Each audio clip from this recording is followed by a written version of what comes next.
Hello, ഇന്ന് നമുക്ക് ഒരു പലാസോയും ടോപ്പും കണ്ടാലോ. സാധാരണ ഒന്നും ചെയ്യുന്ന മോഡലല്ല, ഒരു അംബ്രല്ല പലാസോ തന്നെയാണ്. അതിക്ക് ടോപ്പ് ഒരു കഫ്താൻ ടൈപ്പാണ് വരുന്നത് കേട്ടോ. അത് എങ്ങനെയുണ്ടെന്ന് നോക്കിയിട്ട് അഭിപ്രായം പറയാൻ മറക്കരുത്. ഈ ഫോട്ടോ നാളെ നമ്മൾ പരിചയപ്പെട്ടതാണല്ലോ അല്ലേ.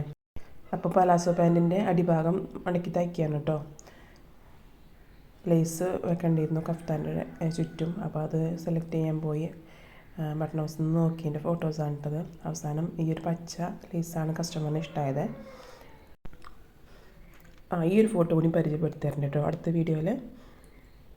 ഡ്രസ്സ് റെഡി ആയിട്ടുണ്ട്, എങ്ങനെയുണ്ടെന്ന് കണ്ടിട്ട് പറയണേ. ഇത് നമുക്ക് ഇങ്ങനെ എന്താ പറയുക, ഉള്ളിലൊരു ടോപ്പും അതുപോലെ മേലെ ഒരു കോട്ട് പോലെ, കഫ്താൻ ടൈപ്പ് കോട്ട് പോലെ വന്നിട്ടുള്ളതാണ്. നെക്കിൻ്റെ അവിടെ മാത്രമേ അത് അറ്റാച്ച് ചെയ്തിട്ടുള്ളൂ, ബാക്കിയുള്ളതൊക്കെ അത് ഫ്രീ ആയിട്ടാണ് കിടക്കുന്നത്. കണ്ടാലും അറിയാൻ പറ്റും. അവിടെ ഞാൻ പിൻ ചെയ്ത് വെച്ചിട്ട് അത് സെറ്റ് ചെയ്ത് വെച്ചാണ്, കാരണം അതൊന്ന് ഭംഗിയിൽ കാണാൻ വേണ്ടിയിട്ട്. അങ്ങനെ ഫ്രീ ആയിട്ട് കിടക്കും പോലെയാണത്, പിന്നില്ലാതെ. അതുണ്ടോ, ഫ്രീ ആയിട്ട് കിടക്കും പോലെ. നല്ല ഭംഗിയുണ്ടായിരുന്നു ഇട്ടിട്ട്, കസ്റ്റമറിന് ഇട്ടിട്ട് കാണാൻ നല്ല ഭംഗിയുണ്ടായിരുന്നു. അവർ വളരെ ഹാപ്പി ആയിട്ടാണ് പോയത് കേട്ടോ. നിങ്ങൾക്ക് ഇഷ്ടപ്പെട്ടിട്ടുണ്ടെങ്കിൽ തീർച്ചയായിട്ടും കമൻറ്റ് ചെയ്യണേ, മറക്കരുത് കേട്ടോ.